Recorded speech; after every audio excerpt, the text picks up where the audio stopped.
lại nhầm tên thôi lại pu thả bờ cột xu cột prap thả bờ nhầm xu cột tới cột sợi mau bà thả sợi khóc prap thả khóc tới thả tới cột xu cá giống mấy bà tai nhầm ban đạp thò riêng rồi ngày ở chăm ơi thò mày chào nè bà chị rồi từ nông nắng nè đây sạc xa riêng thò được nè mà nhầm bàn riêng rồi đạp ấy bà giật thề nước miền buồn bà giật thề miền buồn thì muối cam ạ thật thề chẳng hết à bà nhom ăn giòn này bán được tiền nưng muối chưa cam chưa phò bò cắm mà chưa cam chưa phò bò cắm chưa nhom chạm ăn được bấy rồi chưa propose tra đằng thật thề nữa bà chưa cam chưa phò bò cắm chưa propose tra đằng proposeประกอบជាត្រាស់ដឹងបែមែនមានន័យថាបើយើងប្រតិបត្តិតាមធម៌ប្រពុតហ្នឹងទៅសម្រត់ជាបានប្រកបជាបានសម្រេចបាទសម្រាប់ជាបានសម្រេចមគ្គផលជាព្រះនិព្វានពិតប្រកបបាទសទ្ធា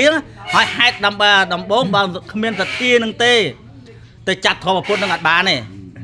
ព្រោះយើងអត់ជឿជាក់ថាផ្លូវពុទ្ធនឹងវាត្រូវមែនអញ្ចឹងណាវាត្រូវមែនអី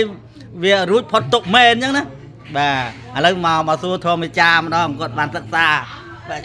ភាសាបាលីច្បាស់លាស់មានន័យថាតាបច្ចៈពាក្យ4នឹងឲ្យត្រឹមត្រូវបើមិនត្រូវខ្ញុំទៅសួរគេទៀត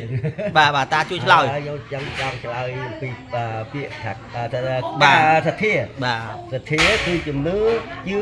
ទី1កម្មផលណាអត់ទេយកពាក្យបល័យខាងដើមសិនកម្មសកតាសទ្ធាជឿថាសត្វមានកម្មជារបស់ខ្លួនបាទដូចគួយប្រាប់មិញហ្នឹងថាកម្មជាកុសលក្តីអកុសលក្តីនឹងហៅថាជាកម្មបាទកម្មសទ្ធាវិបាកសទ្ធាជឿផលគឺអំពើដែលយើងធ្វើពីជាតិមុនមកផលឲ្យបច្ចុប្បន្នហ្នឹងអានឹងហៅថាវិបាកសទ្ធាបាទដល់ទី3កម្មសកតាសទ្ធាជឿកម្មជឿផលដែលលោកដែរនេះណាខាងដើមវិញបាទចូលទី3ណាទី3បាទទី4តថាគតពោធិសទ្ធាជឿការត្រាស់ដឹងរបស់ព្រះសម្មាសម្ពុទ្ធអានឹងកុំឆ្លើយតាមតួព្យញ្ជនៈដែលបានចេះដឹងមកដោយសង្ខេបតែប៉ុណ្ណេះបាទពាក្យថាសទ្ធាណាបាទហើយចោះប្រៀបធៀបថាមូលហេតុអីថាសទ្ធាជាដៃតាសូមលើករឿងហេតុបន្តិចមើលសទ្ធាហៅថាសទ្ធាបីជាដៃអ្វីក៏ដោយតែបើដូចមនុស្សយើងបើគ្មានដៃទេធ្វើកិច្ចការអីអត់កើតទេទោះមានដៃហើយកិច្ចការពុទ្ធសាសនាក៏យ៉ាងដែរបើគ្មានសទ្ធាខាងដើមទេក៏មិនអាចប្រតិបត្តិបានដែរបាទយល់ឥឡូវចេះខ្ញុំថែមទៀតបាទខ្ញុំបន្ថែមពាក្យម៉ាត់ទៀត